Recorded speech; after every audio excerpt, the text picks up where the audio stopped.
தேவனுடைய பரிசுத்த நாமத்திற்கு சகல கணமும் மகிமையும் துதியும் சோத்திரம் புகழும் உண்டாவதாக. இன்று தேவனுடைய வார்த்தையினுடைய தலைப்பு புதிய ஏற்பாடு ஜெபங்கள். போன வாரம் புதிய ஏற்பாடு ஆராதனை என்ற தலைப்பில் ஆராதனை முறையை விளக்கி சொன்னேன். அநேகர் அதை பார்த்துருக்காங்க, அநேகருக்கு அது ஆசீர்வாதமாக இருந்திருக்கு. ஜான்பால் அது முன்னாடி பிரசங்கம் பண்ணது 80 பேர் பார்த்துருக்காங்க. ஜான்பால் பிரசங்கம் நம்ம சபைக்கு மாத்திரமல்ல, நம்மையும் கடந்து நூற்றுக்கணக்கான மக்கள் நம்ம செய்தியை கேட்குறாங்க. இன்னும் சொல்லப்போனால் உலகம் முழுவதும் இந்த செய்தி யூடியூப் வாயிலாக செல்கிறது. அநேக தேவ பிள்ளைகள் ஆராதனைக்கு வர முடியாத அளவில் வீட்டிலேயே இருப்பாங்க. அவர்களுக்கெல்லாம் இந்த வார்த்தை, இந்த செய்தி பிரயோஜனமாக இருக்கும், ஆசீர்வாதமாக இருக்கும். புத்தியை தெளிவிக்கக்கூடிய அளவில் கருத்துள்ளதாக இருக்கும். அந்த அடிப்படையில் ஒவ்வொரு வாரமும் நம்ம வீடியோ எடுக்கிறது காரணம், எல்லா மக்களுக்கும் சுவிசேஷம் சொல்லணும், செய்தி சொல்லணும் என்ற அடிப்படை தான். ஆகவே உலகம் முழுவதும் உள்ள மக்களுக்கு சொல்லக்கூடிய வார்த்தை தான் உங்களுக்கு வருது. அதை நீங்கள் உட்கொண்டு கவனமாக கேட்டு உங்கள் குடும்பத்தையாவது நீங்கள் ரட்சிக்கணும். உங்கள் பக்கத்து வீடு, ஏற்று வீடு, உங்கள் தெருவில் உள்ளவங்களையாவது நீங்கள் இந்த வெளிச்சத்துக்குள் கொண்டு வரணும் என்பது தான் ஆண்டவர் விரும்புகிறார். இன்றைக்கு தேவனுடைய வார்த்தையினுடைய தலைப்பு புதிய ஏற்பாடு ஜெபங்கள். ஏன் இந்த மாதிரி பிரித்து ஏன் சொல்கிறீங்க என்று சிலர் கேட்குறாங்க. ஏற்பாடு என்றால் சட்டம்னு அர்த்தம். நாங்கள் ஏற்பாடு பண்ணியிருக்கோம் அப்படின்னு சொல்கிறாங்கல்ல, நாங்கள் ஏற்பாடு பண்ணிட்டோம். ஏற்பாடுனா சட்டம் அப்படின்னு அர்த்தம். பழைய ஏற்பாடுனா பழைய சட்டம், புதிய ஏற்பாடு என்றால் புதிய சட்டம், அந்த அர்த்தம்தான். ஆகவே ரெண்டுக்குள்ள வித்தியாசம் தான் நம்ம பார்க்க வேண்டியதாக இருக்குது. அம்பேத்கர் சட்டத்துக்கு முன்னாடி மனுதர்ம சட்டம்னு ஒரு சட்டம் இருந்தது நம்ம இந்தியாவில். அது சனாதானம் ஒன்று சொல்லுவாங்க, மனுதர்மம்னு சொல்லுவாங்க. பிராமணர்களுக்கு ஆதரவாக ஏற்றப்பட்ட சட்டம் அது. பட்டியலின ஏழை எளிய மக்களுக்கு விரோதமாக இருந்தது. பணக்காரர்களுக்கு நோகாமல் சாப்பிடக்கூடியவங்களுக்கு அது வசதியாக இருந்ததே தவிர சமமான சட்டம் கிடையாது அது. நம்ம நாடு சுதந்திரம் அடைஞ்ச பிறகு டாக்டர் அம்பேத்கர் ஐயா மூலமாக ஏற்றப்பட்ட இந்திய அமைப்பு மதசார்பற்ற நாடு, ஜனநாயக நாடு என்ற முறையில் யாவருக்கும் இந்த நாடு சமம் என்ற அடிப்படையில் இந்திய அரசியலமைப்பு சட்டத்தை அவர் ஏற்றி பாராளுமன்றத்தில் தாக்கல் செய்து அதை நிறைவேற்றி 1949-50 அதை நிறைவு செய்தார். கடைசியில் அவர் சொல்லக்கூடியது ஜாதிகளை ஒழிக்கணும், ஜாதிகள் கம்ப்ளீட்டாக உயர்வு தாழ்வு இருக்கக்கூடாது, எல்லா மக்களும் சமம் என்ற முறையில் வந்தால் தான் நாடு நல்லா இருக்கும்னு சொல்லி கடைசியில் அவர் அழித்து சொன்ன காரியம் அதுதான். ஆனால் மனுதர்மம் சனாதனம்னு சொல்கிறது அப்படி அல்ல. மேலோர் என்றைக்கும் மேலோராக தான் இருக்கணும், கீழோர் என்றைக்கும் கீழோராக தான் இருக்கணும். அவன் வேலை செய்ய மாட்டான், இவன் வேலை செய்யணும். அவன் உழ மாட்டான், இவன் உழணும். அவன் நாற்று நட மாட்டான், இவன் நடணும். அவன் வேலை செய்ய மாட்டான், இவன் பணிவிடை செய்யணும். அவன் தான் படிக்கணும், இவன் படிக்கக்கூடாது. இந்த ஒன் சைடு வகையில் தான் பழைய சட்டம் இருந்துச்சு. ஆகவே இப்போ புது சட்டத்தை அமுல்படுத்துனதுனால இந்தியா ஜனநாயக நாடு, பன்முகைத்தன்மையில் ஒருமனமாக பல மொழியில் பேசக்கூடிய நாடாக இருந்தாலும் ஒற்றுமையோடு ஒரே அரசியலமைப்பு சட்டத்தில் இயங்கி வருகிற இந்த சிறப்பான நாடு உலகம் முழுவதும் இது ஜனநாயக நாடு என்று பாராட்டுறாங்க. அந்த அளவில் இது உயர்ந்திருக்கு. இந்த நேரத்தில் திரும்பவும் பழைய சட்டத்தை கொண்டு வரணும் என்ற முறையில் சில அரசியல்வாதிகள் நினைக்கிறாங்க. அதனால் பல குழப்பங்கள் வருது, பல பிரச்சனைகள் வருது. மதத்தை கொண்டு திணிக்கிறாங்க. ஒரு தலைவராக இருக்கிறவர் ஜாதி மதத்துக்கு அப்பாற்பட்டவராக இருக்கணும். எல்லாரையும் பொதுவாக நினைக்கக்கூடியவராக இருந்தால் தான் எல்லா மக்களையும் சமமாக நடத்த முடியும். அவர் ஒன் சைடு ஆளாக இருந்தால் அந்த ஒன் சைடு மக்களுக்கு தான் ஆதரவு கொடுப்பாரு தவிர அதுக்கு எதிராக இருக்கிறவங்களுக்கு ஆதரவு கொடுக்க மாட்டார். அவர் தலைவராக இருக்கிறதுக்கு லாய்க்கு இல்லை. தலைவராக இருந்தால் அது மத சண்டை தான் வரும், ஜாதி சண்டை தான் வரும். ஆகவே இந்தியா சுதந்திரம் பெற்ற அந்த காலகட்டத்தில் உள்ள தலைவர்கள் முழுவதும் ஜவஹர்லால் நேரு தான் பிரதமராக இருந்தார். அவர் பேக்ரவுண்டு கம்யூனிஸ்ட் சித்தாந்தத்தில் இருந்தார். அவர் பிராமணர் தான், ஆனால் கம்யூனிஸ்ட் சித்தாந்தத்தில் இருந்ததுனால சமதர்ம முறையில் நாட்டை வழி நடத்தினார். அதுக்கு பிறகு வந்த இந்திரா காந்தியும் சரி, மோதிலால் நேருவும் சரி, அந்த பாரம்பரியத்தில் சமமான முறையில் தான் வந்தாங்க. அந்த காலகட்டத்திலேயே ஆர்எஸ்எஸ்ன்னு சொல்லி ஒரு அமைப்பு 1925 ஏற்படுத்தப்பட்டு மத அடிப்படையில் இந்த நாடு எங்களுக்கு தான் சொந்தம், முஸ்லீம்கள்லாம் பாகிஸ்தானுக்கு போயிடணும், கிறிஸ்தவங்கள்லாம் லண்டனுக்கு போயிடணும், அமெரிக்காவுக்கு போயிடணும், இந்தியா இந்துக்களுக்கு தான் சொந்தம் என்ற ஒரு அமைப்பு ராஜ்ய சேவா சங்கம் என்ற அந்த அர்த்தம்தான் ஆர்எஸ்எஸ்ன்னு சொல்கிறது. அப்படி ஏற்படுத்தப்பட்டு அவங்க வளர்ந்து வந்தாங்க. காந்தி அதுக்கு ஒத்துக்கல.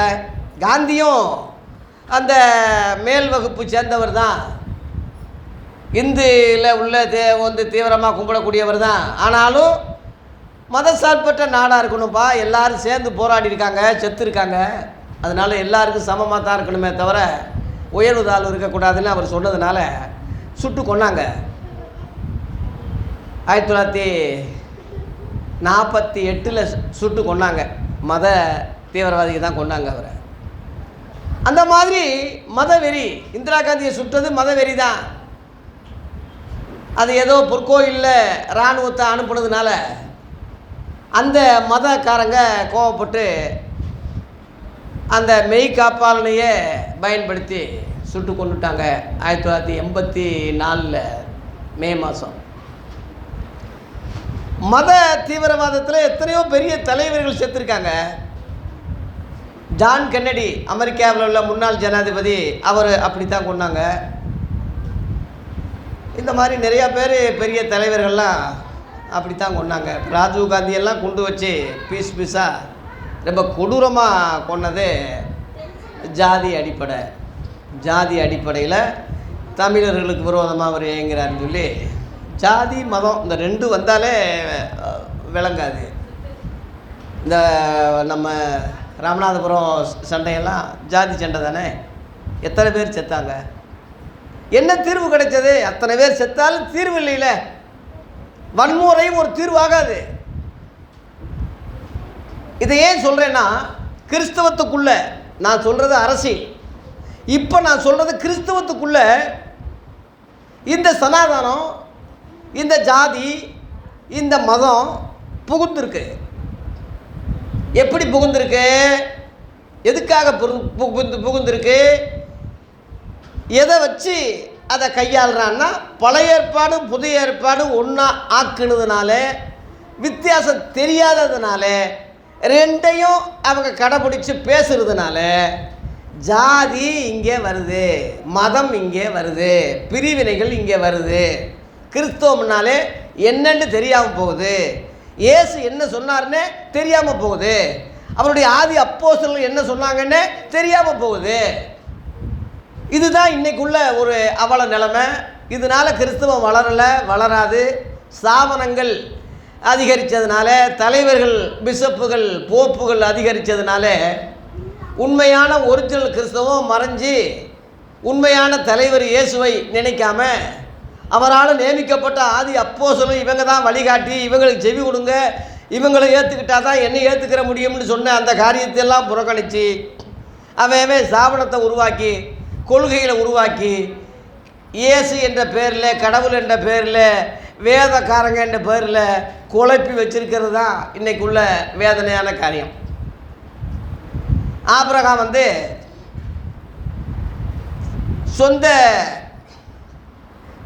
சொந்தக்காரங்க கிட்ட, மாமா கிட்ட போய் பொண்ணு கேளு ரெபேக்காலன்னு சொன்னதுனால அவன் ஜாதியை பார்த்துருக்கான்னு சொல்கிறான். நாங்களும் ஜாதியை பார்ப்போம், ஜாதி பார்க்குறதுல என்ன தப்பு? யாக்கோப்பை லாபான்கிட்ட அனுப்பி அங்கே போ அங்கே போய் உன் மாமா கிட்ட போ அப்படி அனுப்புனதுனால அவன் ஜாதி வித்தியாசத்தில் அவன் ஜாதி முறையில் தான் போய் பொண்ணு எடுத்திருக்கான். நம்மளும் ஜாதியை பார்க்கலாம். வந்துருச்சா? ஜாதி வந்துருச்சா? புறஜாதிகளை வெட்டுவோம், குத்துவோம், அழிப்போம் அப்படின்னு ஜெபிச்சாங்க பழைய ஏற்பாட்டில். இவனே ஒரு புறஜாதி. இன்றைக்கி உள்ள தமிழ்நாட்டில் உள்ள முழுவதும் புறஜாதி தான். தமிழ்நாடு மட்டும் இல்லை, இந்தியா மட்டும் இல்லை, இஸ்ரவேல் அல்லாதவன் முழுவதும் புறஜாதி ஐயா. அவன் எந்த நாடாக இருந்தாலும் சரி, அவனை கொல்றதுக்கு அவனே பயன்படுத்தப்படுறான். இதுதான் வேதனையான காரியம். பட்டியலின மக்களே பிராமணர்களுக்கு ஆதரவாக சொம்ப தூக்கிக்கிட்டு இருக்கான். அந்த பிராமணர்கள் பட்டியலின மக்களை ஒடுக்குறாங்க, கேவலமாக பேசுகிறாங்க, படிக்கக்கூடாதுன்னு சொல்கிறாங்க. இவன் மத அடிப்படையில் போனதுனால அவனை தூக்கி பிடிக்கிற இவனை போன்ற பாதிக்கப்பட்டவங்களுக்கு உதவி செய்யாமல் மத அடிப்படையில் அவனை சாமின்னு சொல்லி இவனை இது பண்ணுறான்.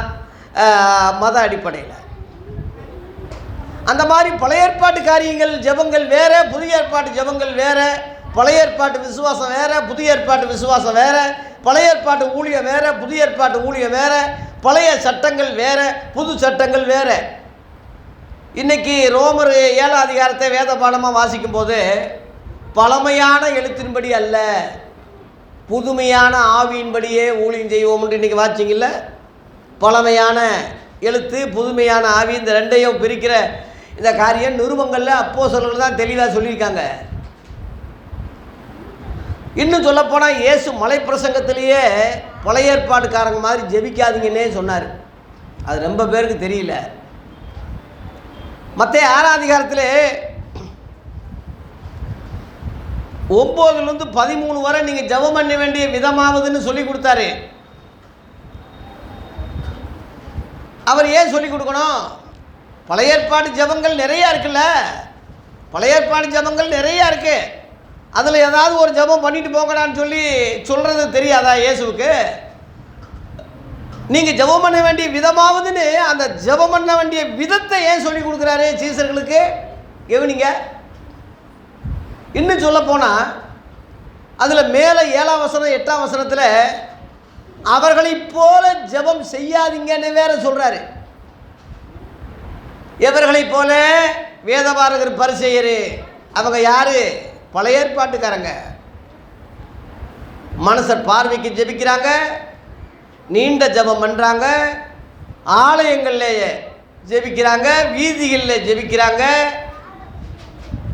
தசம பாகத்தை பணத்தை முக்கியப்படுத்தி ஜெபிக்கிறாங்க, விதவைகளின் வீடை பச்சிக்கிறாங்க. அந்த குற்றச்சாட்டெல்லாம் மத்தேயு 23 அதிகாரத்தை நீங்கள் பார்த்தீங்கன்னா அந்த நிறையா சொல்கிறார். அவங்க குற்றச்சாட்டுகள் முழுவதும் அதில் நிறையா இருக்குது. இந்த மாதிரி ஜெபங்கள் செய்யாதீங்கன்னே சொல்லியிருக்காரு. அது யாருக்கு தெரியுது? மத்தேயு 6ஆம் அதிகாரத்தில் 7, 8 மறந்துடாதீங்க. அந்த மாதிரி ஜெபிக்காதீங்க. அவங்க அதிகமாக ஜெபிக்கிறதுனால ஜெபம் கேட்கப்படும் நினைக்கிறாங்க. அவங்கள போல் செய்யாதீங்கன்னு சொல்லிட்டு நீங்கள் ஜெபம் பண்ண வேண்டிய விதமாகுதுன்னு 9 to 13 வரை சொல்லி கொடுக்குறாரு தவிர வேற அல்ல. அதை நீங்கள் தயவு செய்து மனதில் வைங்க. பழைய ஏற்பாடு ஜெபத்தை புதிய ஏற்பாடு கிறிஸ்தவர்கள் பண்ணக்கூடாது என்பதற்கு சில உதாரணங்கள் என்னவென்றால், ஆபிரகாம் லோத்துக்காக ஜெபம் பண்ணா. அவனுடைய இனம் தப்பு இல்லை, ஆனால் முழு உலகத்துக்காக அவன் ஜெபிக்கலை. ஆனால் இயேசு முழு உலக மக்களும் ரட்சிக்கப்படத்தான் வந்தார் தவிர ஒரு குறிப்பிட்ட இனத்துக்காக, வீட்டுக்காக, குடும்பத்துக்காக வரலை. அது பழைய ஏற்பாட்டு காலம். அதுக்காக அது நம்ம பார்வை இல்லாதவனை போய் ஏன் பார்க்காம இருக்கிறேன்னு ஒரு ஒன்றரை கண்ணை போய் நேராக முழிடான்னு எப்படிடா சொல்ல முடியும்? அவன் தான் ஒன்றரை கண்ணாச்சே, எப்படி நேராக முழிப்பான்? அது மாதிரி பழைய ஏற்பாட்டுக்காரங்களை நம்ம குறை சொல்லலை. அவன் அமைப்பு அதுதான். அதை இன்னைக்கு உள்ளவே அதை எடுத்து சொல்கிறான் பாருங்க, அதுதான் நம்ம வேதனை சொல்கிறோம், வேதனையாக சொல்கிறோமே தவிர வேறு அல்ல. ரெண்டாவது, யாக்கோப்பு பொருத்தனை பண்ணி ஜெபிச்சான். இரு பரிவாரத்தோடு நான் வரணும், வந்தால் நான் தசமபாவமெல்லாம் செலுத்துகிறேன் அப்படின்னு பொருத்தனை பண்ணி ஜெபிச்சான். இரு பரிவாரம்னா 4 மனைவி, 13 பிள்ளைங்க. அவன் மாமாக்கிட்ட ஏமாற்றி ஆட்டையை போட்ட ஆடு மாடு இந்த இதெல்லாம் நிறையா கழுதைகள் குதிரையெல்லாம். இப்படியா நம்ம 4 மனைவியா கட்ட முடியும்? புதிய ஏற்பாட்டுக்காரன் இருபரு பரிவாரம்னு அதை சொல்ல முடியுமா? அப்படி வந்தால் கர்த்தர் தேவனாக இருப்பார் அப்படின்னு சொன்னால், இல்லாட்டினா அவன் தேவனா இல்லைன்னு தானே அர்த்தம். அவனே ஒரு ஏமாத்துக்காரன், 1000 தவறு பண்ணிவிட்டு பொருத்தனை பண்ணி ஜெபிக்கிறான். அதனால தான் இன்றைக்கி உள்ளவே வட்டி கொடுக்குறான், வந்து ஆன்லைனில் சூது விளையாடுறான், மகளிர் குழுவை நடத்துகிறான், கந்து வட்டியை கொடுக்குறான். ஆண்டவர் ஆசீர்வதிப்பார் அப்படின்னு சொல்லி தசமபாகம், அந்த இதுலேயே தசமபாகம் கொடுக்குறான். ஐயா திருப்பதியில் வந்து திருட்டு காசு, ஊழல் காசு பொருத்தனை பண்ணி போட்ட மாதிரி இயேசுவுக்கும் அந்த மாதிரி டீல் பேசி போடுறாங்க. சிம்சோன் வந்து எதிரிகளை கொல்லும்படி ஜெபிச்சான். சிம்சோன் ஜெபம் எதிரிகளை கொல்லணும். இவன் செஞ்ச அட்டூழியம் கொஞ்சம் நஞ்சம் இல்லை, வெள்ளாமை முழுவதும் எரிச்சான். வேசியே கெதின்னு கிடந்தான். ஐயா வேசி வீட்லேயே கெதின்னு கிடந்தான். அம்மா அப்பா பேச்சு கேட்கல, அவன் கொஞ்சம் நஞ்சமாக சேட்டை செஞ்சான். கடைசியில் 3000 பேரை கொன்னுட்டு இவன் செத்தான். அதான் இவன் ஜெபம். ஆண்டவரே ஒரே தீர்வா, ஒரே பழி வாங்கணும்னு சொல்லி கடைசியில் ஜெபம் பண்ணி அந்த அவ்வளோ பெரிய கட்டடத்தை இடிச்சிட்டு இவனும் செத்தான், எல்லாரும் செத்தாங்க. 3000 பேர் செத்தான். ஐயா இதானா நம்ம ஜெபமாக இருக்கணும்? இதான ஜெபம்? இப்படி உள்ளவன் எப்படி சைடில் சிம்சோனின் ஜெபம் சொல்கிறவன், சிம்சோன் வாலிபர்களுக்கெல்லாம் முன்னோடின்னு பிரசங்கம் பண்ணுறவன், எப்படி அவன் சைடில் விபச்சாரம் இல்லாமல் இருப்பான்? கூத்தியார் ஒப்பாட்டியில் எப்படி வைக்காமல் இருப்பான்? ஆபிரகாம் ரொம்ப ஒப்பாட்டி வச்சுருந்தான்னு இருக்கு ஆதியாகமம் 25 அதிகாரத்தில். இவனும் வைக்கத்தானே செய்வான். ஆபிரகாமின் தேவன் என் தேவன் அப்படின்னு சொன்னால் இவனுக்கு அந்த புத்தி தானே வரும்.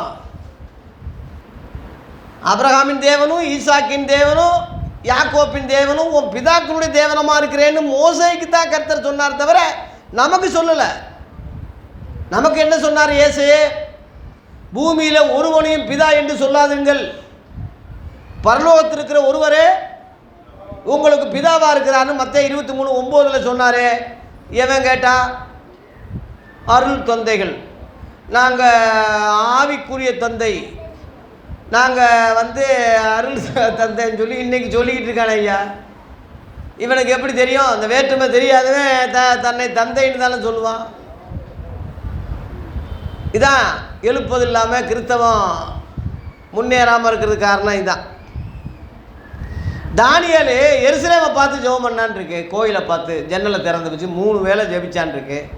தானியேலின் ஜெபம் சொல்கிறான். அந்த மாதிரியா நம்ம கிறிஸ்தவங்க ஜெபிக்க முடியும்? அந்தி சந்தி மத்தியான வேலைன்னு சொல்கிறாங்க. 3 வேளையா ஜெபிக்க முடியும்? முஸ்லீம்காரங்க 5 வேளை தொழுகிறாங்க. ஆனால் நம்ம கிறிஸ்தவ ஊழியர்கள் என்ன சொல்லியிருக்காங்கன்னா, இடை விடாமல் ஜெபம் பண்ணுங்கள். லேலுயா. இதை பார்க்குறதா இல்லை அவன் சொல்கிறது கேட்குறதா? எருசலேமை பார்த்து ஜெபிச்சான்னா நம்ம எருசலேம் பார்த்து நம்ம ஜெபிக்க முடியும்? இயேசு ஜெபம் பண்ணும்போது கண்களை வானத்துக்கு ஏறெடுத்து பிதாவேன்னு சொன்னார் தவிர எருசலேமை பார்த்து கண்ணீர் தான் விட்டார் தவிர ஜெபிக்கலை. ஐயோ உனக்கு அழிவு வரப்போகுதேன்னு தான் சொன்னார். நம்ம இயேசுவினுடைய பிள்ளைகளாக தான் நம்ம இருக்கிறோமே தவிர, இயேசு கிறிஸ்துவை சேர்ந்தவங்களாக தான் நம்ம இருக்கிறோமே தவிர, பழைய ஏற்பாட்டுக்காரர்கள் நாம் அல்ல. அதை புரிஞ்சுக்கங்க. அவன் கோயிலை பார்த்து ஜெபிச்சா தானியேலு, கோயிலே இல்லாமல் போச்சு. இப்போ இடிச்சிட்டாங்க. கிபி 70 தீர்த்து ராயினால் தரையோட தரையாக இடிக்கப்பட்டு ஒரு சோறு ஒன்று தான் இப்போ இருக்குது. அதனால ஏன் அப்படி ஆண்டவர் அனுமதிச்சார்னா, கோயிலே பெருசுன்னு நினைச்சாங்க. கோயில் தான் முக்கியம், ஆலயம் தான் முக்கியம், எருசலேம் தேவாலயம் புனித ஸ்தலம். இவன் என்னமெல்லாம் பரலோகத்து இல்லாமல் தேவனை நினைக்காம அழிஞ்சு போகிற இந்த பூமியில் உள்ளதையே பார்க்குறான்னு தான் அதை அழிக்க ஒப்பு கொடுத்தாரு. அதனால தான் இயேசு வரும்போது இயேசு சொன்னார், தேவாலயத்தை விட பெரியவர் இங்கே நின்றுக்கிட்டு இருக்கேன்னு சொன்னார். லேலுயா, சாலமோனிலும் பெரியவர் இங்கே நான் நிற்கிறேன்னு சொன்னார். எவன் அதை நினைச்சான்? தாவீது ஜெபம். தாவீது என்ன ஜெபிச்சான்? இன்னொருத்த மனைவியை கெடுத்து அநியாயமாக அவன் புருஷனை கொன்று அந்த பாவத்தில் பிறந்த பிள்ளைய கர்த்தரை அடிக்கிறாரு. அதுக்காக உபவாசம் ஜெபம். உபவாசம் என் மனம் திரும்பல. அவன் உபவாச ஜெபத்தை கர்த்தர் கேட்டாரா? பிள்ளையை அடித்து 7 நாள் ஆகி செத்து போச்சுனே இருக்கு. எப்படி அந்த மாதிரி நம்ம ஜெபிக்க முடியுமா? தாவீதுன்னு தேவன் என்ன, தாவீது புத்தி தானே இவனுக்கு இருக்கும். நிறையா ஒப்பாட்டிகளை வச்சுருந்துருக்கான், நிறையா பொம்பளைகளை கெடுத்துருக்காங்க. சிம்சோனின் ஜெபம், தாவீதின் ஜெபம் இனிமேல சொல்லாதீங்க. மோசே இஸ்ரேல் ஜனங்களுக்காக தான் ஜெபிச்சான், எதிரிகளை அழிக்கும்படி ஜெபிச்சான். எகிப்துக்காரன்னா கொலை செஞ்சவன் கொலைகாரன், கொலைகாரன். அவன் சொல்கிறான் கொலை செய்யாதிருப்பாயாக. கொலை செஞ்சதே அவன் தான் கொலை. அவன் கொலை செய்யாதிருப்பாயான்னு அவன் சொல்கிறான். எல்லாருக்கும் சொல்லலை, இஸ்ரவேல் ஜனங்களுக்கு சொன்னான், நமக்கெல்லாம் சொல்லலை. நம்மெல்லாம் நியாயப்பிரமாணத்துக்கு நமக்கு சம்பந்தமே கிடையாது. நம்மெல்லாம் புறஜாதிக. நல்லா புரிஞ்சுக்குங்க. நம்மெல்லாம் இஸ்ரவேலர்களோ யூதர்களோ கிடையாது. நமக்கெல்லாம் நியாயப்பிரமாணமும் இல்லை. அதை புரிஞ்சுக்கங்க. எலியா சாகும்படி ஜெபிச்சான். எலியாவின் ஜெபம் அப்படின்னு சொல்கிறாங்க இல்லையா? ஆண்டவரே நான் சாக போகிறேன், எனக்காக நான் சாகும்படி அவன் ஜெபிச்சானே போட்டிருக்கு. ஏன்னா ஒரு பொம்பளை அவனை நாளைக்கு பாரு என்ன செய்கிறான் பாருன்னு சொல்லி சவால் விட்டா. மீகாலா ஆகாப் ராஜா மனைவி ஏசபேல். ஏன்னா 450 தீர்க்கதரிசியில் பூசாரிகளை கொண்டு இருக்கான். அந்த கோபம் இருக்கும்ல. 450 பூசாரிகளை ஒருத்தன் கொள்றான்னா அதை சேர்ந்தவங்களுக்கு கோபம் இருக்கத்தானே செய்யும். விரட்டி கொண்டான். ஆனால் புதிய ஏற்பாட்டு மக்களுக்கு அது பொருந்துமா? பூஜாரிகள்லாம் மனம் திரும்பினாங்க இருக்கு. பழைய ஏற்பாட்டில் அப்படி கிடையாது. குறி சொல்கிறவங்களெல்லாம் வெட்டு கொள்ளு, தேசத்தில் இருக்காதபடி துரத்துன்னு இருக்கு. புதிய ஏற்பாட்டுக்கு பொருந்தாது. புதிய ஏற்பாட்டில் குறி சொல்கிறவங்கெல்லாம் மனம் திரும்பினாங்க, பூசாரிகள்லாம் மனம் திரும்பினாங்க, ரட்சிக்கப்பட்டாங்க. மந்திரவாதிகள்லாம் இயேசுவை ஏற்றுக்கிட்டாங்க. புதிய ஏற்பாட்டு கொள்கை இதுதான். அதனால பழைய ஏற்பாட்டு ஜெபத்தை தூக்கி பிடிக்கக்கூடாது, ரெண்டையும் போட்டு கலக்கக்கூடாது. இந்த ஜெபங்கள் வேற, அந்த ஜெபங்கள் வேற. அதனால தான் புதிய ஏற்பாட்டு ஜெபங்கள் என்று தலைப்பில் ஒரு 5 காரியத்தை சீக்கிரமாக சொல்லி நான் நிறைவு செய்ய போகிறேன்.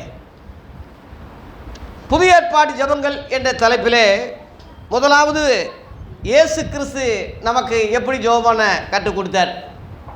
ஒரு 5 காரியத்தை அப்போஸ்தலர்கள் எப்படி ஜெபிச்சாங்க, இயேசு எப்படி ஜெபிக்க கற்றுக் கொடுத்தாரு, எப்படி நம்ம கிறிஸ்தவங்க ஜெபிக்கணும் என்ற முறையில். கிறிஸ்தவங்கன்னு சொல்கிறது சகல ஜாதிகளையும் சீசராக்குங்கன்னு சொன்னார்ல, அவங்களுக்கு தான் சீசருக்கு தான் கிறிஸ்தவங்கன்னு பேர் வந்துச்சு. அதை புரிஞ்சுக்குங்க. கிறிஸ்தவங்கன்னு சொல்கிறது யூதர்கள் அல்ல, இஸ்ரவேலர்கள் கிறிஸ்தவங்க கிடையாது. இன்னைக்கு நாடு இருக்குது, இஸ்ரேல் நாடு இருக்குது, இப்போ இருக்குது, இன்னைக்கு இருக்கான். அவன் கிறிஸ்தவன் கிடையாது. அவன் கேளுங்க, இஸ்ரவேல்னு சொல்லுவான். நீங்கள் உண்மையிலே கிறிஸ்தவங்களாக இருக்கீங்க, நீங்கள் போய் நாங்களும் கர்த்தருடைய பிள்ளை தான், யெகோவாவை கும்பிடுறவங்க தான், நாங்களும் இயேசு கிறிஸ்துவை கும்பிட்றவங்க தான், நாங்கள் கிறிஸ்தவங்க தான், நம்ம எல்லாம் இஸ்ரேல் ஜனங்க, நாங்கள்லாம் ஜெபிக்கிறோம், ஒன்று சொல்லுங்க பார்ப்போம், உங்களை ஏற்றுக்கிறானான்னு பார்ப்போம்.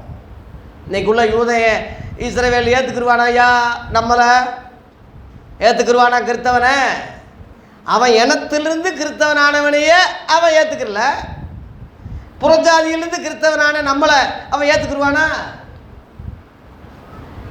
ரொம்ப முட்டாத்தனமாக மடத்தனமாக தற்குறிகளாக இன்றைக்குள்ள கிறிஸ்தவன் இருக்கிறதுனால தான் எழுப்பது இல்லாமல் இருக்கு. தேவ பிள்ளைகளே, தயவுசெய்து நீங்களாவது இந்த செய்தியின் மூலமாக உங்கள் கண்கள் திறக்கணும், இதை நீங்கள் மற்றவங்களுக்கு சொல்லி புரிய வைக்கணும் என்பதுக்கு தான் ஓத்தையில் நின்று கத்தி கதறிக்கிட்டு இருக்கேன். புரிஞ்சுக்குங்க. இயேசுவின் ஜெபம் என்ன? லூக்கா 22:42 படிக்கும்போது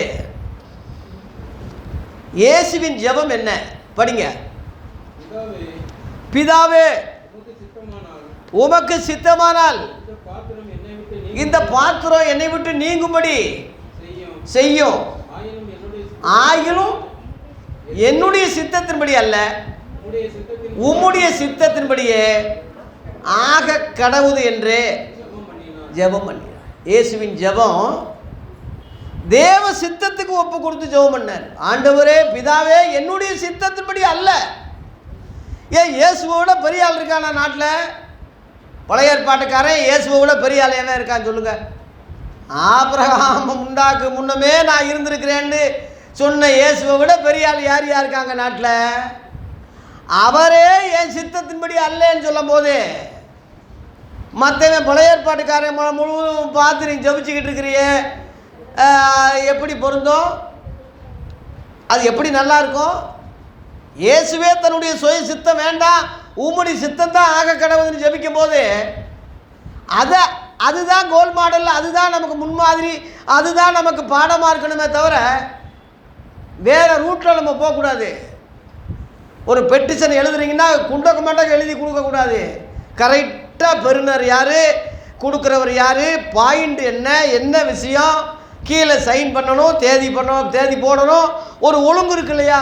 ஜெபமும் அப்படித்தானே, ஒழுங்கும் கிரமமாக தானே செய்யப்பட கடவுள் இருக்கு. தாறுமாறாவா ஜெபிக்க முடியும்? 2024 தேதியை போட்டு நீ எழுது பார்ப்போம். இன்றைக்கி 2025, இந்த வருஷ தேதியை போடாமல் 2024 பிப்ரவரி 3ஆம் தேதின்னு போன வருஷம் உள்ளது தேதியை போட்டு எழுது. ஏற்றுக்குருவானா ஐயா அந்த பெட்டிஷனை? ஏற்றுக்குருவானா? உன்னையே யாரா நீ மனநலமை பாதித்தவன் தான் உன்னை சொல்லுவானே தவிர உன்னை நல்லவேன்னு சொல்ல மாட்டாங்க. உங்ககிட்ட பட்டன் செல் இருக்கு, மாடலில் புது மாடல் செல் இருக்குது. இப்போ எதை அதிகமாக யூஸ் பண்ணுவீங்க சொல்லுங்கள்? புது மாடல் செல்லை தான். இன்னும் ஏதாவது புது வருஷத்தில் ஏதாவது வருதா? இன்னும் ஒரு புது மாடல் வருதா? இப்போ 5G வந்திருக்கு, அதுக்கு முன்னாடி 4G வந்திருக்கு, இப்போ ஏதாவது 6G வந்திருக்கா, 7G வந்திருக்கா, இப்படித்தான் பார்க்குறானே தவிர பட்டன் செல்லை பார்த்தா என்ன, அதுவும் செல்லு தானே அப்படின்னு சொல்லி அதை யாரும் இப்போ யூஸ் பண்ணுறது இல்லை. அது இருக்கட்டும், அது உண்மை தான், ஒரு காலத்தில் வந்தது. இன்றைக்கி உள்ள கரண்டில் இந்த செல்லு மாதிரி உலக நடப்புகளை தீவிரமாக எல்லாத்தையும் டக்குன்னு பார்க்க முடியாது. அவ்வளோ வளர்ச்சி இருக்குது. புதிய ஏற்பாடு அப்படி தான், அது வேறு இது வேறு. இந்த பாம்பன் பாலம் திறக்க போகிறாங்க, பழைய வெள்ளைக்காரன் கட்டின பாலம் மூட போகிறாங்க.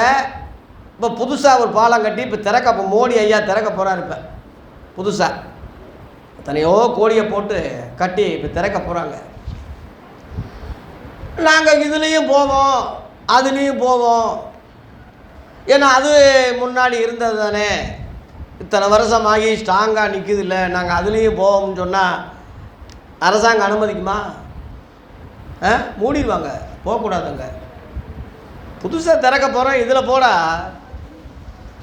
புதிய பாலத்துக்கு போ, பழைய பாலத்துக்கு போகாது. இப்போ பழைய ரோடெல்லாம் அடைச்சிட்டாங்க, புது பாலத்தை போட்டாங்க, ரிங்கு ரோடு. அது மாதிரி தான் பழையவிகள் ஒளிந்து போயின, எல்லாம் புதிதாயின.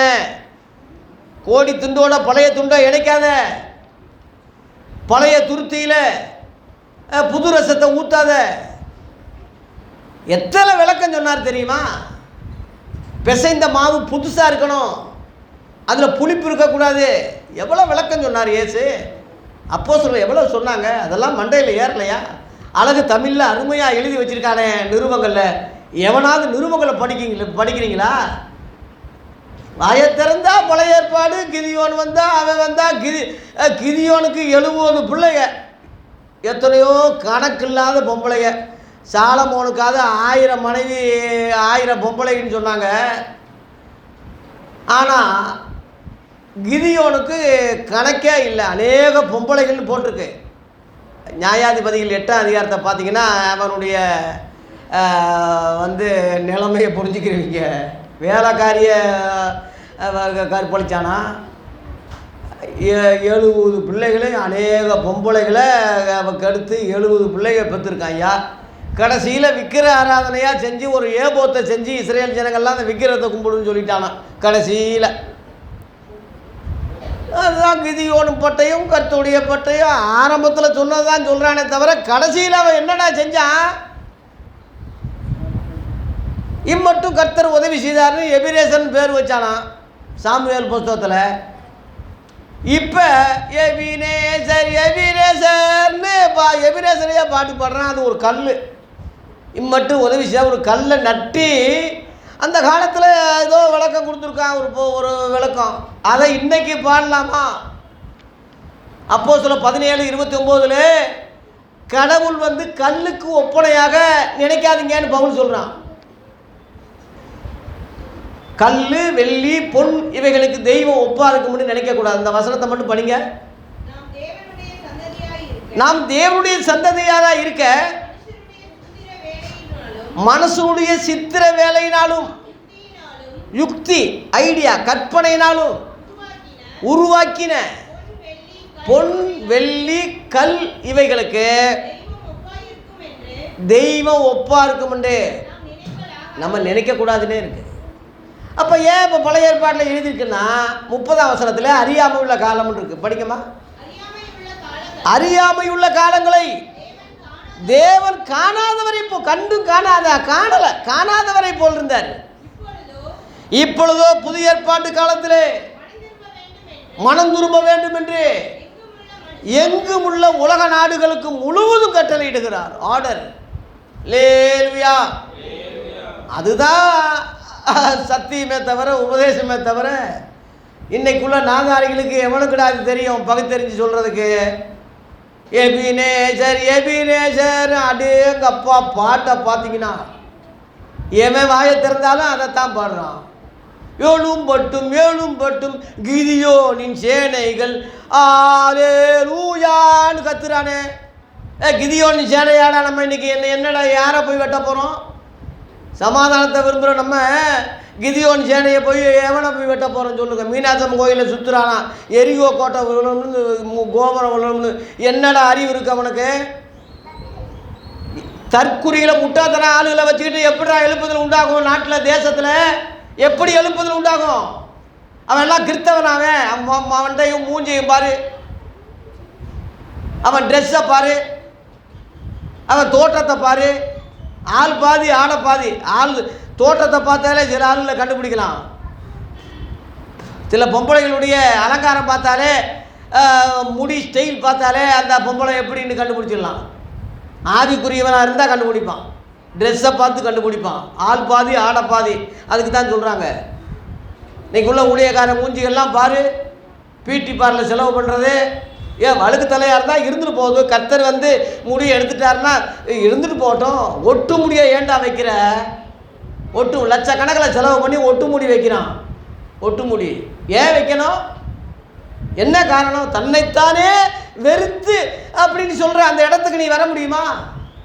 ஒரு சாதாரண ஒரு நரமுடியை கூட உன்னால் சகிக்க முடியலையே. உடனே மறைச்சி உடனே நல்ல மாதிரி ஏன் காட்டணும்? நீ என்ன பொண்ணாக பார்க்க போகிற? இன்னும் அடுத்து உனக்கு பொண்ணு வரப்போகுதா? ஏன் உனக்கு என்ன நினச்சிக்கிட்டு நீ செஞ்சுக்கிட்டு இருக்க? நீ கிறிஸ்தவனா? நீ தன்னைத்தானே வெறுத்து கையை தட்டு. பாருங்க, சில ஊழியக்காரன் கையை தட்ட சொல்கிறான். ஏன் குரலி வித்தையாடா? எல்லாரும் கை தட்டுங்க ஜோரா. குரலி வித்தையில தான் நான் கேள்விப்பட்டிருக்கேன். இன்னைக்கு உள்ள ஒரு ஊழியக்காரன் கையை தட்டு கையை, அவன் தான் நல்லா இருந்தால் தான் தட்டுவான்டா. என் பிரசங்கத்தில் பார்த்தீங்கன்னா கடைசியில் முடிவில் கைகளை தட்டுவாங்க, நான் விரும்ப மாட்டேன். அவங்க ஆர்வ கோளாறில் தட்டுவாங்க. இவன் சொல்லி கொடுக்குறான் கையை தட்டு கையை தட்டு. இப்படிப்பட்ட கேவலமான ஆளுகளை வச்சுக்கிட்டு எப்படிடா எழுப்புதல் வரும்? நாளைக்கு நடக்கிறது இந்த நாய்க்கு தெரியாது. தீர்க்கதரிசி என் பேர், நான் தீர்க்கதரிசி, நான் பெரிய தீர்க்கதரிசி. நாளைக்கு நீ சாக போகிற, உனக்கு தெரியுமா? ஒரு சின்ன வேதனை வந்தால் உன்னால் தாங்க முடியல. ஒரு சின்ன காரியம் கூட தற்குறியாக ஒன்றும் புரியாமல் இருக்கிற. பழைய ஏற்பாட்டுக்கு புதிய ஏற்பாட்டுக்கே தெரியாத நாய் நீ என்னடா தீர்க்கதரிசி? நீ என்ன ஊழியக்காரன்? நீ என்ன எழுப்புதல் உண்டாக்க போகிற? அம்மாவாசை ஜபம், பௌர்ணமி ஜபம், அவன் சொல்கிறது நடுநிச ஜபம். என்னடா நினச்சிக்கிட்டு இருக்கிற மக்களை? அவ்வளோ முட்டாளாக மடையனானி ஆக்கிக்கிட்டு எத்தனை நாள் தெரிய முடியும்? இனிமேலெல்லாம் மக்கள் புரிஞ்சுக்கிட்டாங்க, அறிவு பெருகி போகும். இன்னைக்கு அறிவு பெருத்த காலம். என் பிரசங்கம் தான் எடுபடும், என் வார்த்தை தான் எடுபடும். ஏன் உண்மையாக இருக்கு, செட்டப் பண்ணி பேசலை. உன்னை மாதிரி நான் மனசனை பிரியப்படுத்து சம்பாதிக்கிறதுக்கு பேசலை, சத்தியத்தை பேசுகிறேன். இந்த வார்த்தை மேற்கொள்ளும், உன் பிரசங்கத்தை மேற்கொள்ளும். ஒரு 10 ஊழியக்காரன் இருந்து என்னை கேள்வி கேட்குறான், நான் ஒருத்தன் பேசுகிறேன், எவனும் பதில் சொல்லாமல் துண்டக்கான துணியை அவன் ஓடுறாயா. 10 ஊழியக்காரங்களை மொத்தமாக வச்சு பேசுகிறேன், எவனாவது நின்று பதில் சொல்லலை. எப்படி விளங்கும்? இவன் ஊழியர் கூட்டம் நடத்தி என்ன விளங்க போகுது? என்ன எழுப்புதல் உண்டாக போகுது? இயேசுவை விட பெரிய ஆளுங்க உலகத்தில் ஒருத்தனும் கிடையாது. இயேசுவே சொல்றாரு, பிதாவே உம்முடைய சித்தத்தின்படியே ஆகட்டும் ஜெபம் பண்ண தொடங்கினான். நமக்கு இயேசுதான் மாதிரி, இயேசுதான் முன்மாதிரி. சீசர்களையும் ஜெபிக்க சொல்றாரு, எல்லாம் தூங்குறாங்க. இன்னைக்கு உள்ள ஊழியக்காரன் முழுவதும் தூங்கிட்டு இருக்கான். இயேசு ஜெபிக்க சொல்றாரு, என்னை மாதிரி நீ ஜெபம் பண்ணுன்னு எழுப்புறாரு. ஜெபிக்கிறேன்னு சொல்றாங்க, அப்புறம் தூங்குறாங்க. கனநித்திரையின் ஆவி இன்னைக்கு வந்திருக்கு. ஆகவே மெய்யானவனி தேவசபை மக்களே, பிள்ளைகளே, நீங்களாவது விழித்து கொள்ளுங்க. உங்கள் ஜெபம் தேவ சித்தப்படி இருக்கட்டும். தேவ சித்தம் இல்லாத ஜெபம் முகவரி இல்லாத கடிதம்.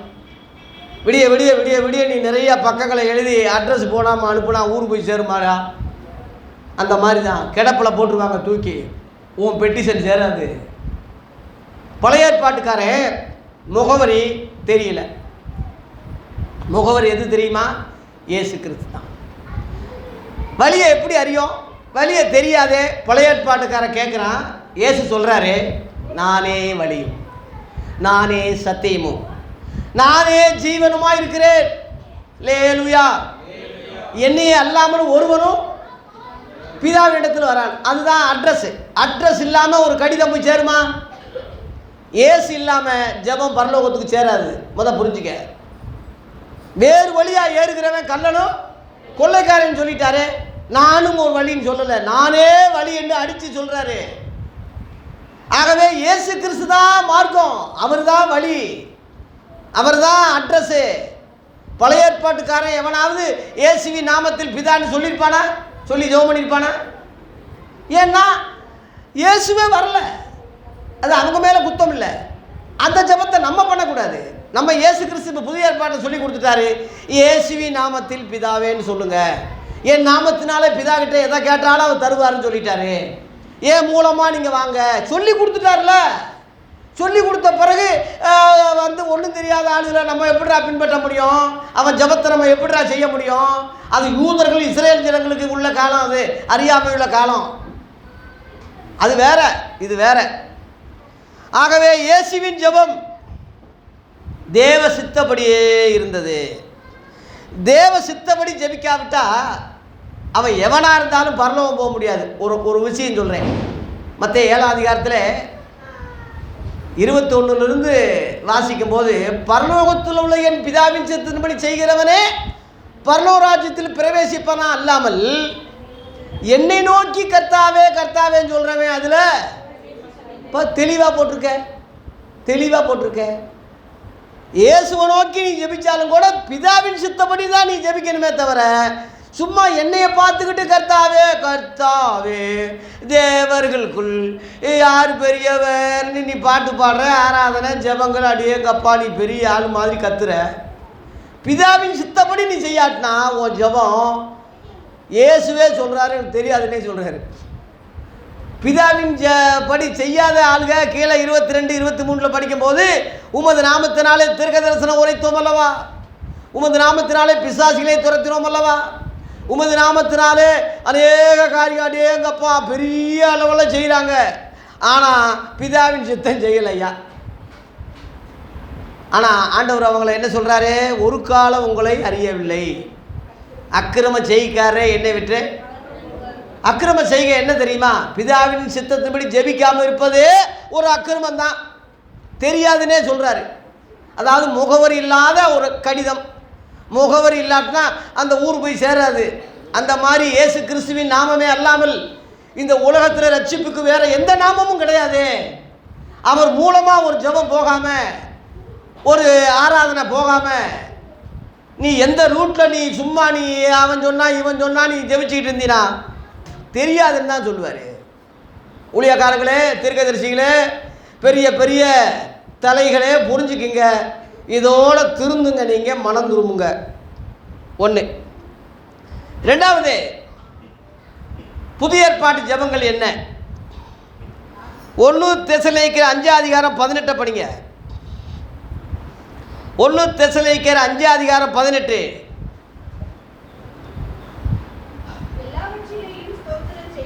எல்லாவற்றிலும் ஸ்தோத்திரம் செய்யுங்கள், அப்படி செய்வதே கிறிஸ்து இயேசுவுக்குள் உங்களை குறித்து தேவனுடைய சித்தமாக இருக்கிறது. இங்கே அப்போஸ்தலர் சொல்கிறாங்க, எல்லாவற்றிலும் என்ன செய்யுங்க, தோத்திரம் பண்ணுங்க. அதான் தோத்திரம்னா நன்றி சொல்லுங்க. எல்லாவற்றிலும்னா வீடு கிடைச்ச உடனே தோத்திரம் பண்ணக்கூடாது, பாஸ் ஆன உடனே தோத்திரம், சம்பளம் கிடைச்ச உடனே தோத்திரம், ஒரு சீட்டு விழுந்த உடனே தோத்திரம், அப்படி இல்லை. அதுக்கு நெகட்டிவாக உன் வாழ்க்கையில் என்ன நடந்தாலும் நீ என்ன செய்யணும்? அதுதான்யா ஆண்டவர். புதிய ஏற்பாடு ஜெபம், பழைய ஏற்பாடு ஜெபம் அப்படி கிடையாது. புதிய ஏற்பாடு ஜெபம், என்ன நிலைமையிலையும் நான் கர்த்தரை துதிப்பேன். எந்த ஆண்டவர் எனக்கு கொடுத்தாலும் சரி, கஷ்டப்பட்டாலும் சரி, நஷ்டப்பட்டாலும் சரி, துன்பப்பட்டாலும் சரி. பவுலும் சீலாவும் அடின்னு அடித்து சிறைச்சாலையிலே அடைக்கப்பட்டிருக்கும் போது ஜெபம் பண்ணி துதித்து பாடினாங்கன்னு இருக்கு. யாராவது செய்வாங்க அவ்வளவு காயத்தில்? அதுதான் புதிய ஏற்பாடு ஜெபம். ஒரு காரியம் முடிஞ்ச உடனே அல்லேலூயா முடியாவிட்டால் முறுமுறுக்கிறது இல்லை. எந்த நிலைமையிலும் கர்த்தரை நான் ஸ்தோத்திரிப்பேன், எந்த காலத்திலும் எந்த நேரத்திலும் நன்றியால் உம்மை நான் துதிப்பேன். ஏன் அப்படின்னா ரோமர் 8:28 இவனுக்கு தெரியும். அவளிடத்தில் அன்பு கூறுவளுக்கு சகலமும் நன்மைக்காகவே நடக்குது. அல்லேலூயா. ஒரு பிரயாணத்தில் போகும்போது தடை வருது, அந்த பிரயாணம் போக முடியாதபடி ஆக்சிடெண்ட் ஆகுது அந்த வண்டி. ஐயோ, ஏரோப்ளேனை பிடிக்க முடியலையேன்னு ஆண்டவரே ஏன் இப்படி செஞ்சிட்டீங்கன்னு சொல்லி வேதனைப்படுறான். அந்த வண்டி ஆக்சிடெண்ட் ஆகி போகாமல் இருக்குது. அந்த நேரத்தில் ஒருத்தன் பைக்கில் வந்து நான் போகிறேன் சார், வண்டியில் உங்களை கூட்டி போகிறேன்னு பைக்கில் கூட்டி போய் ஏரோப்ளேனில் ஏற்றிடுறான். அப்போ அவன் நினைக்கிறான், கர்த்தரே பார்த்து இந்த வாலிபனை அனுப்பி எனக்கு பிரயாணத்தை வாக்கியம் பண்ணிட்டாருன்னு அவன் சொல்லிட்டு போகிறான். ஆக்சிடெண்ட் ஆகுது ஏரோப்ளேன். அப்போ நினைக்கிறான், ஆண்டவர் இதுக்கு தான் என்னை தடுத்தார். நான் அதை புரிஞ்சுக்கிறாம பிசாசு மாதிரி வந்த இவனை கடவுள் நினச்சி வந்து இன்றைக்கி மாட்டிக்கிட்டானே இறைவா. எத்தனையோ பேர் செத்துட்டாங்களா, அவன் மட்டும் தப்பிச்சுக்கிட்டான் சாட்சி சொல்கிறதுக்கு. நடந்த விஷயம் நடந்தது சொல்லு. அதுபோல் ஒரு குறுக்கு வழி வருதா, ஒரு விபத்து வருதா, ஒரு காரியம் நடக்காமல் போகுதா, நன்மைன்னு நினைக்கணுமே தவிர, ஆவிக்குரியவே நன்மை கர்த்தருக்கு ஸ்தோத்திரம்னு சொல்லணுமே தவிர முறுமுறுக்கக்கூடாது. என்ன இப்படி செஞ்சுட்டாரு ஆண்டவர்? நம்ம அறிவு குறைவுள்ளது, நமக்கு தெரியாது. உங்கள் பிள்ளைகளுக்கு கேட்டதெல்லாம் கொடுக்க முடியுமா? கேட்டதெல்லாம் வாங்கி கொடுப்பீங்களா? கெட்டு போயிடும்ல. அந்த பிள்ளைகளுக்கு தெரியாது. உங்களுக்கு அப்பா அம்மாவுக்கு தெரியும், இதை கொடுக்கணும் இதை கொடுக்கணும். உங்களுக்கு தெரியும், பிள்ளைகளை நேசிக்கிறீங்க. தகப்பன் சிச்சியாத புத்திரன் உண்டா? அதனால் கேட்டதெல்லாம் கிடைப்பது தேவ சித்தம் இல்லை, அவர் சித்தப்படி கொடுப்பது தான் தேவ சித்தம். அதனால் எல்லாவற்றிலும் கர்த்தரை என்ன செய்யுங்க? ஸ்தோத்திரம் பண்ணுங்க. அதுதான் தேவ சித்தம். எல்லாவற்றிலும் நன்றி சொல்லுங்க. கிடைச்சாலும் சோத்திரம், கிடைக்காவிட்டாலும் சோத்திரம், பணம் வந்தாலும் சரி சோத்திரம், பணம் வராவிட்டாலும் சோத்திரம், கஷ்டமானாலும் சோத்திரம், நஷ்டமானாலும் சோத்திரம், இல்லாவிட்டாலும் சோத்திரம். தேவன் அதில் பிரியப்படுறார். அல்லேலூயா. தேவ சித்தத்துக்கு இயேசு ஒப்பு கொடுத்தாரு, ஜெபிச்சாருன்னு சொன்னோம்ல. தேவ சித்தம் பரவாயில்லையே, நமக்காக இப்படி நம்ம சித்தத்துக்கு ஒப்பு கொடுத்துருக்காரே குமாரன்னு சொல்லி அவர் தப்பிக்கு விட்டாரா? தேவன் தப்பிக்கு விட்டாரா? ஏசாயா 53:10 போட்டிருக்கு, கர்த்தரோ அவரை நொறுக்க சித்தமானார் என்று. அவரே கெதின்னு ஒப்பு கொடுக்குறாரு, அவர் இவரை நொறுக்குன்னு புளியோ அடின்னு அடிக்கிறாரு. ஏன்னா அவர் புளியப்பட்டாதான் முழு உலகத்துக்கே ரட்சிப்பு. லேலுயா. இப்போ கரும்பை ஒரு சக்கரத்தில் போட்டு வந்து இந்த வெயில் காலத்தில் நீங்கள் பார்ப்பீங்க, கரும்பு திரும்ப திரும்ப திரும்ப திரும்ப சக்கரத்தில் போட்டு சுற்றுவாங்க. அப்படியே கன்றாவி அது பிழிஞ்சி ஒரு சுட்டு கூட விட மாட்டான், சாராக பிழிகிறான். இந்த கரும்புக்கு எவ்வளோ வேதனையாக இருக்கும், நமக்கும் பார்க்க பாவமாக தான் இருக்கும். ஆனால் அந்த சாரை குடிக்கும்போது எப்படி இருக்கும்? ஆஹா நல்லா இருக்கே. சூட்டு தணிகிறதுக்கு, நம்ம நல்லா இருக்கிறதுக்காக ஒன்றும் இல்லாத ஒரு கரும்பு பிழியப்பட வேண்டியதுக்கு ஐயா, ஒரு குற்றம் செய்யாத கரும்பு. இயேசு கிறிஸ்து கரும்பு. சிலுவையிலே என்ன சக்கரத்திலே அவர் பிழியப்பட்டார், முழு உலகத்துக்காக பிழியப்பட்டார். ஒரு சொட்டு ரத்தம் கூட அவர் கடைசியில் இல்லை உடம்புல, எல்லாம் பூமியில் சிந்தப்பட்டது. காரணம், ரத்தம் சிந்தது இல்லாமல் பாவ மன்னிப்பு இல்லை. லேலுயா. பழைய ஏற்பாட்டில் அப்படி கிடையாது, மிருகங்களுடைய ரத்தம் தான் பழைய ஏற்பாட்டில். புதிய ஏற்பாடு தலைகளாக மாற்றப்பட்டு சொந்த இரத்தத்தினாலே ரட்சிப்பை ஏற்படுத்தினார். இவர் சொல்லி கொடுக்குறது தான் உனக்கு ஜபமே தவிர, இவர் வழிகாட்டு தான் உனக்கு வழியே தவிர, அதை தூக்கி படித்து இதையும் போட்டு மொத்தமாக கலந்து சாப்பிடக்கூடாது. சின்ன பிள்ளைத்தனமா இந்த சின்ன பிள்ளைகள்லாம் பாருங்கள், உட்காந்து தண்ணியை ஊற்றிக்கிட்டு மூத்திரத்தை ஊற்றிக்கிட்டு எல்லாத்தையும் முடிச்சு தின்னுக்கிட்டு இருக்கோம். சின்ன குழந்தை ஜகதியில் போட்டு 2 கையை போட்டு, நீ சின்ன பிள்ளையா? நீ புருஷனாகும் போது குழந்தைகளுக்கு ஏற்றவர்களை ஒழித்து விட்டேன். நீ ஒரு காலத்தில் அப்படி நீ தற்கூறியாக இருந்த, இன்னைக்கு நீ மாற்றிக்க. இயேசு கிறிஸ்துவுடைய உபதேசத்து கடைசி காலத்தில் இன்னைக்கு என்னை ஆண்டவர் எழுப்பியிருக்காரு. இந்த எளிய ஊழியக்காரன் என்னை எழுப்பியிருக்காரு. இதை சொல்ல சொல்லி என்னைய வந்து பேச வச்சுக்கிட்டு இருக்காரு. மனம் திரும்பணியே, என்னைய பார்க்காத, என் பேக்கிறவனை பார்க்காத, இவன் யாருன்னு என்னைய ஆய்வு பண்ணாத, அதனால உனக்கு ஒரு புண்ணியம் இல்லை. என் வார்த்தைகளை பார், என் சத்தியத்தை பார். என்னுடைய வார்த்தைகள் கரெக்டாக வசனத்தில் கரெக்டாக சத்தியத்தை சொல்கிறாரா என்பதை பகுத்தறிஞ்சு நீ திருந்தணுமே தவிர, நான் யாருன்னு என்னை ஆய்வு பண்ணுறதுனால, என்னைய பேசுறதுனால உனக்கு என்னடா கிடைக்க போகுது? எல்லாவற்றிலும் துதிப்பது, தோத்திரம் பண்ணுவது தேவ சித்தமாகும். லேலுயா. மூன்றாவதாக 5 சொல்லி முடிச்சிடுறேன். மூன்றாவதாக ரோமர் 8ஆம் அதிகாரத்திலே 26-27 பரிசுத்த ஆவியானவருடைய துணையோடு நம்ம ஜெபிக்க வேண்டியதாக இருக்கிறது. புதிய ஏற்பாட்டு ஜெபம் படிங்க. அந்தபடியே ஆவியானவரும் நமது பலவீனங்களில் நமக்கு ஹெல்ப் பண்ணுறாரு. கவனிங்க, நம்ம ஏற்றபடி வேண்டிக் கொள்ள இன்னதென்று அறியாமல் நம்ம இருப்பதினாலே ஆவியானவர் தாமே வாக்கு கடங்காத பெருமூச்சுகளோடு, யாருக்காக? நமக்காகனா நமக்குன்னு சொல்கிறது அவங்க யாரு? கிறிஸ்தவர்களுக்காக பரிசுத்தாவியானவர் ஜெபிக்கிறார். அந்த ஜெபத்தோடு நீங்கள் சேர்ந்து நீங்கள் உங்கள் ஜெபத்தை செய்யணுமே தவிர, பரிசுத்தாவியானவர் துணை இல்லாமல் நீங்கள் ஜெபிக்க முடியக்கூடாது. பழைய ஏற்பாட்டில் பரிசுத்தாவியானவரே வரலையே. பழைய ஏற்பாட்டில் பரிசுத்தாவியானவர் இறங்கலை. பழைய ஏற்பாட்டில் தீர்க்க தரிசனம் இருக்குது. மாம்சமான யாவர் மேலும் என் ஆவியை ஊற்று வேண்டு அவர் வருகையை பற்றி பழைய ஏற்பாட்டில் தீர்க்க தரிசனம் கேட்டதில் பழைய ஏற்பாட்டில் ஆவியானவர் பூமியில் இறங்கலை. புதிய ஏற்பாட்டில் தான் பெந்தேகோஸ்து நாளில் இயேசு உயிர்த்தெழுந்து பரலோகத்துக்கு போன பிறகு நான் அனுப்புகிறேன்னு சொன்னேன். அந்த வாக்குத்தத்தத்தின்படி புதிய ஏற்பாட்டில் தான் ஆவியானவர் இறங்கினார். நமது பலவீனங்களை உதவி செய்கிறாரு.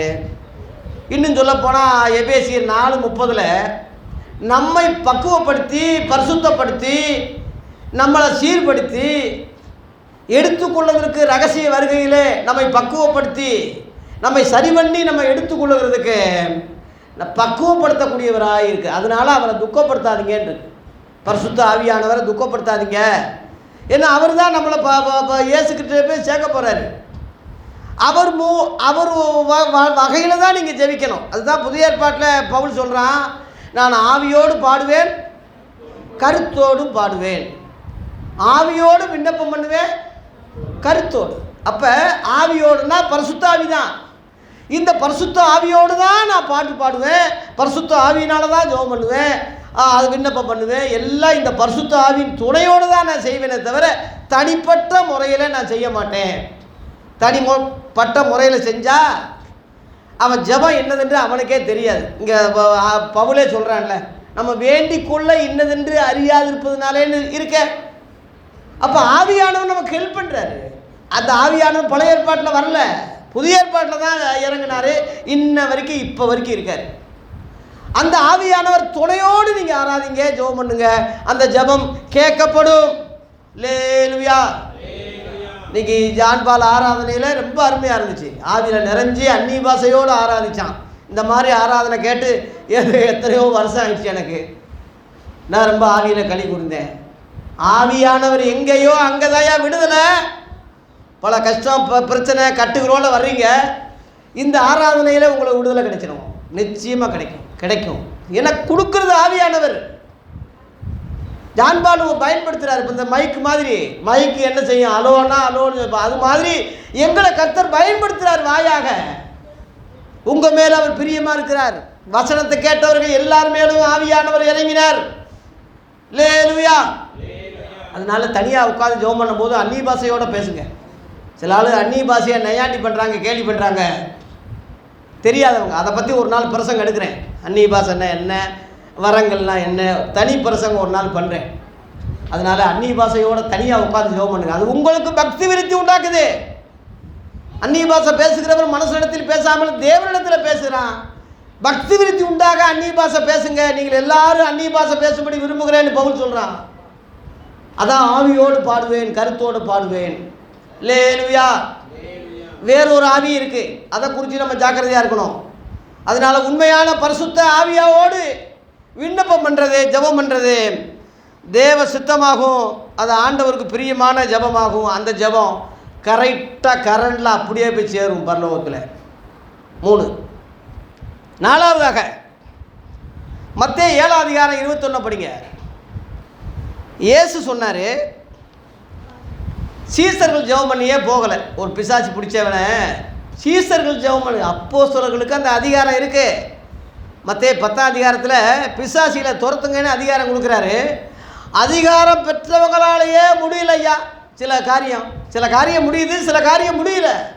அவங்களே வந்து தனித்து கேட்குறாங்க, என்னப்பா அதிகாரம் கொடுத்துட்டீங்க பிசாசியை துரத்த சொல்லி, எங்களாலேயே முடியலையே ஏசப்பா, இது என்னன்னு கேட்கும்போது அவர் என்ன விளக்கம் கொடுக்குறாரு படிங்க. மத்தேயு 17:21.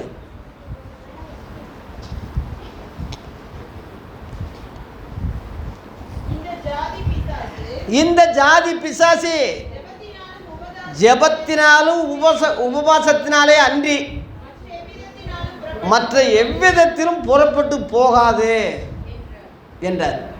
சில இது கவனத்தில் கொள்ளுங்க. சில விஷயம் உங்களுக்கு நடக்கும், சில நேரத்தில் நடக்காமல் இருக்கும்.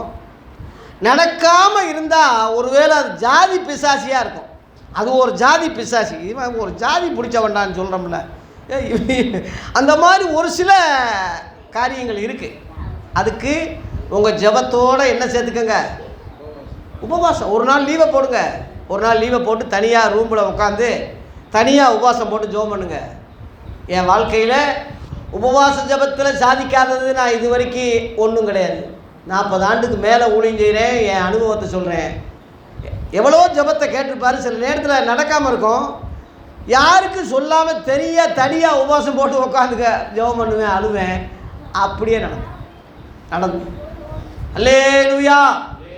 உங்கள் வாழ்க்கையிலே நீங்கள் விசுவாசித்தால் உங்களால் கூடாதது ஒன்றுமே இராது. அதுக்கு மேலேயும் நடக்கலைன்னா அது கடவுள் சித்தம் இல்லைன்னு நினச்சிக்கிங்க. அதுக்கு மேலே நடக்கலைன்னு வச்சுக்கோங்க, தேவ சித்தம் இல்லை, நன்றியப்பா தோத்துறப்பான்னு சொல்லிக்கங்க. ஏதோ ஒரு நன்மை இருக்குன்னு நினச்சிட்டு போங்க. அல்லேலூயா. அதனால் உங்கள் ஜெபத்தோட என்ன சேர்த்துக்குங்க? உபவாசம் சேர்த்துங்க. உபவாசம் ஜெபம் ரொம்ப தேவை.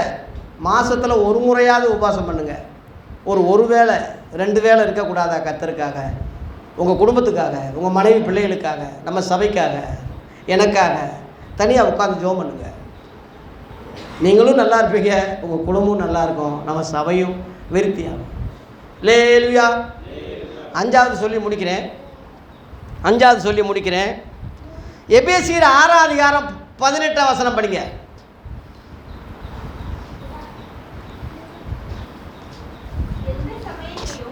எந்த சமயத்திலும் சகலவிதமான வேண்டுதலினோடும் விண்ணப்பத்தோடும் ஆவியினாலே ஜெபம் பண்ணி அதன் பொருட்டு மிகுந்த மன உறுதியோடு சகல பரிசுத்தவான்களுக்காக வேண்டுதலோடும் விழித்து கொண்டிருங்கள்.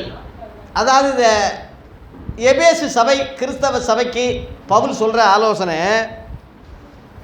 எந்த சமயமானாலும் ஜெபம் பண்ணுங்க. ஜெபம் பண்ணுறதுக்குன்னு ஒரு சமயம் வேண்டாம். இதை ஏன் சொல்கிறேன்னா, சில ஆளுங்க அதிகாலையில் ஜெபிச்சாதான் கேட்பாருன்னு சொல்லுவாங்க. அதிகாலையில் தேடுன்னு கண்டடிவான்னு நீதிமொழிகள் 8:17 இருக்குது. உண்மைதான். அதே நீதிமொழிகள் 1ஆம் அதிகாரத்தில் அதிகாலையில் தேடினாலும் காண மாட்டீங்கன்னு இருக்க. அதுக்கு என்னடா சொல்கிற? சில ஆளுங்க டயத்துக்கு முக்கியத்துவம் கொடுக்குறாங்க. அப்படி சொல்லாதீங்க. அப்படி நம்ம கிறிஸ்தவங்க ஜெபம் அப்படி கிடையாது. 3 வேளை ஜெபம் பண்ணுறது, அந்தி சந்தி மத்தியான வேலை, இந்த நேரத்தில் ஜெபிக்கணும். நடுநிச அமாவாசை ஜெபம், அப்போ தான் பிசாசு ஓடும், பிசாசு நடமாடுமா. முட்டாத்தனமாக தற்குறியாசில் சொல்லிக்கிட்டு இருக்கான், மூட நம்பிக்கை. அப்படி கிறிஸ்தவர்கள்னாலே பகுத்தறிவாதிகள். புரிஞ்சுக்க, நீ அறிவாளி, நீ பெரிய அறிவாளி. உன்கிட்ட தான் எல்லாரும் கற்றுக்கிறணுமே தவிர எல்லாருக்கிட்ட போய் நீ கற்றுக்கிட்டு இருக்கக்கூடாது.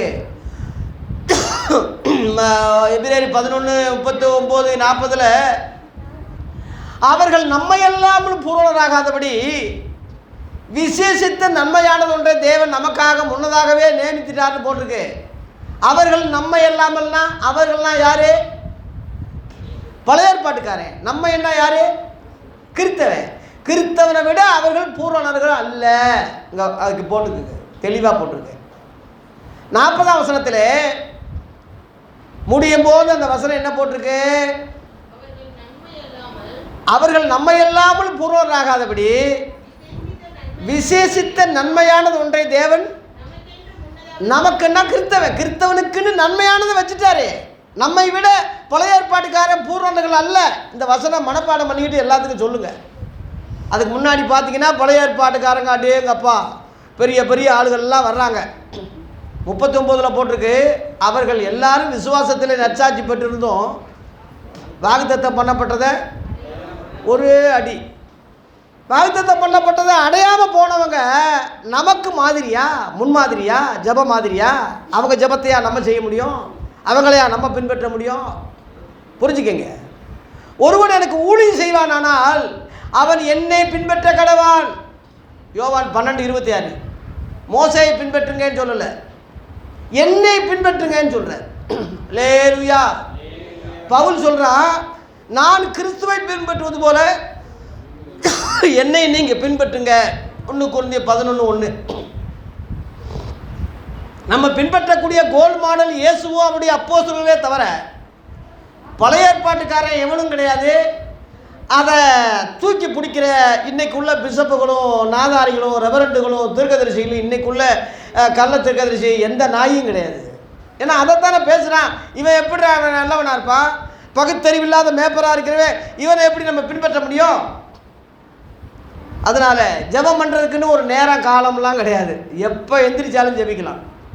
நடு ராத்திரியிலே பவுலும் சீலாவும் ஜெபிச்சாங்கன்னு இருக்கு. நடு ராத்திரின்னு போட்டிருக்கு. ஏசு சிலுவையில் தொங்கிக்கிட்டே ஜெபிக்கிறாரு. ஏசு அதிகாலையில் போய் இருட்டோடு போய் ஜெபம் பண்ணான்னு இருக்கு. ஏசு ராத்திரி முழுவதும் ஜெபம் பண்ணான்னு போட்டிருக்கு. ஜெபம் பண்ணுறதுக்குன்னு ஒரு காலம் நேரம்லாம் கிடையாது. எந்த நேரத்துலையும் அவரை துதிக்கும் துதி எப்போது என் வாயில் இருக்கும். அல்லேலூயா. கர்த்தரை நான் எக்காலத்தில் துதிப்பேன். எப்போ எந்த நிலைமையில நான் துதிக்கலாம். எபிரேயர் 13:15 படிங்க, முடிக்கிறேன் சீக்கிரம். எபிரேயரில் ஆகையால் அவருடைய நாமத்தை துதிக்கும் உதடுகளின் கனியாகிய ஸ்தோத்திர பலியை இயேசு கிறிஸ்து மூலமாய் எப்பொழுதும்னா கால நேரமெல்லாம் கிடையாது, எப்பொழுதும் தேவனுக்கு பிதாவாகி தேவனுக்கு செலுத்த கடுவோம். இயேசுவின் மூலமாக நம்ம ஜெபங்கள் போகுது. அல்லேலூயா. அதுதான் இடைவிடாமல் ஜெபம் பண்ணுங்கன்னு சொல்கிறதுக்கு ரகசியம் தான். கொஞ்சம் இடம் விட்டால் பிசாசி வகை தேடி சுற்றிக்கிட்டு இருக்கிறவன் டக்குன்னு நுழைஞ்சிருவான். அதுக்கு தான் எப்போது ஜெப சிந்தையோடு ஸ்தோத்திரம், எப்போதும் அவரை துதி ஸ்தோத்திரம் பண்ணிக்கிட்டே எப்போதும் அந்த ஜெப சிந்தையிலே இருங்க. அல்லேலூயா. அதுதான் தேவ சித்தம். சில ஆளுங்க சொல்கிறாங்க, நான் பிரதானமாக சொல்கிற புத்தி என்னவென்றால் 1 தீமோத்தேயு 2:1 எல்லா மனுஷருக்காக, ராஜாக்களுக்காக, மந்திரிகளுக்காக, எல்லாருக்காக ஜெபம் பண்ணணும்னு சொல்லி மொட்டையாக சொல்கிறாங்க. அதில் 4 என்ன போட்டிருக்குன்னா, எல்லா மனுஷரும் ரட்சிக்கப்படவும் சத்தியத்தை அறிகிற அறிவை அடையவும் அவர் சித்தமுள்ளவராயிருக்கிறார். அல்லேலூயா.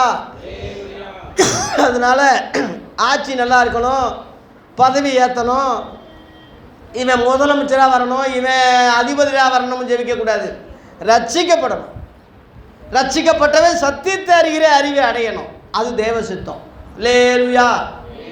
ஆமாம், இஸ்ரவேலை ரட்சிக்கப்பட வேண்டும் என்பதே என் ஜெபமாக இருக்குன்னு ரோமர் 10:1 பவுல் சொன்னது அந்த அர்த்தம் தான். ஒருவராது கட்டுப்போவது பிதாவின் சித்தம் இல்லை. பாவிகளை ரட்சிக்கத்தான் கிறிஸ்து இயேசு உலகத்துக்கு வந்தார். எல்லாம் மனந்துரமும் ரட்சிக்கப்படணும். இது தேவ சித்தமாக இருக்கு. அல்லேலூயா. தேவ சித்தம் கடைசியில் எல்லாருக்கும் மொத்தமாக ஒரு காரியத்தை சொல்லி முடிக்கிறேன். 1 தெசலோனிக்கேயர் 4:3 இந்த வசனத்தோடு முடிக்கிறேன். 1 தெசலோனிக்கேயர்ல 4:3 முழு உலக மக்கள், கிறிஸ்தவ மக்களுக்கு சொல்லக்கூடிய ஒரு வார்த்தை, நீங்கள் பரிசுத்தம் உள்ளவளாக வேண்டும் என்பதே தேவனுடைய சித்தமாக இருக்கிறது. அல்லேலூயா. என்பதும் இல்லை, என்பதே. உன்னுடைய நடக்கையில் பரிசுத்தம், உன் பேச்சில் பரிசுத்தம், உன் உடையில் பரிசுத்தம், உன்னுடைய நடவடிக்கைகளை பரிசுத்தம், எல்லாத்திலையும் பரிசுத்தம் உள்ளவளாக வேண்டும் என்பதே தேவனுடைய சித்தமாக இருக்குது.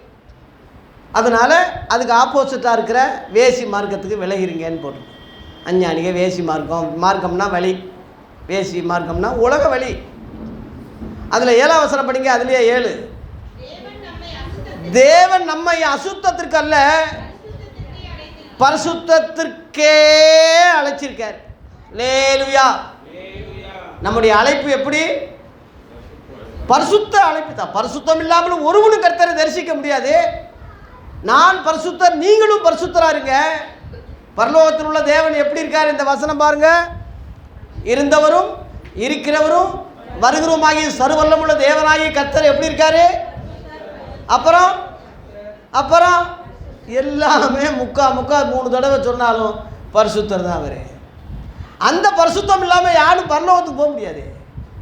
அதனால தான் அங்கே போட்டிருக்கு, நம்ம அதுக்கு தான் அழைச்சிருக்கேன், பரிசுத்தத்துக்கு தான் அழைச்சிருக்கேன். அதனால் அஞ்ஞானம், வீண் மார்க்கம், உலகத்தான் வேசி மார்க்கம், உலக இச்சைகள், உலக வழிகள் எல்லாத்துக்கும் விட்டு விலகி உங்களை காப்பாற்றி கொள்ளுங்க, ரட்சித்து கொள்ளுங்க என்று அப்போஸ்தலர் புத்தி சொன்னாங்க. மாறுபாடு உள்ள சந்ததியை விட்டு விலகி உங்களை ரட்சித்து கொள்ளுங்கன்னு சொன்னாங்க. அப்பேற்பட்ட மதவெறி யூதர்களே 3000 பேர் கிறிஸ்தவங்களை ஆனாங்க ஐயா முத. அதுபோல் நீங்களும் இந்த விஷயத்தை கேட்குற யாவரும் பழைய ஏற்பாட்டுக்கும் புதிய ஏற்பாட்டுக்குள்ள வித்தியாசத்தை புரிஞ்சு புதிய ஏற்பாட்டு ஜெபங்கள் என்ற அந்த தலைப்பை நான் நிறைவு செய்கிறேன். இயேசுவின் ஜெபங்களும் அப்போஸ்தலர் ஜெபங்களும் தேவ சித்தப்படி கரெக்டாக இருக்கிறதுனால அதை பின்பற்றி அதை நம்ம உள்வாங்கி அதை வாழ்க்கையில் செயல்படுத்த ஆண்டவர் நம்ம கிருபை செய்வாராக. ரெண்டுக்குள்ள வித்தியாசத்தை அறிய நம்ம கண்களை திறப்பாராக. உலகம் முழுவதும் உள்ள எல்லா கிறிஸ்தவர்களும் இந்த செய்தியை போய் எட்ட ஆண்டவர் கிருபை செய்வாராக. நன்றி, வணக்கம்.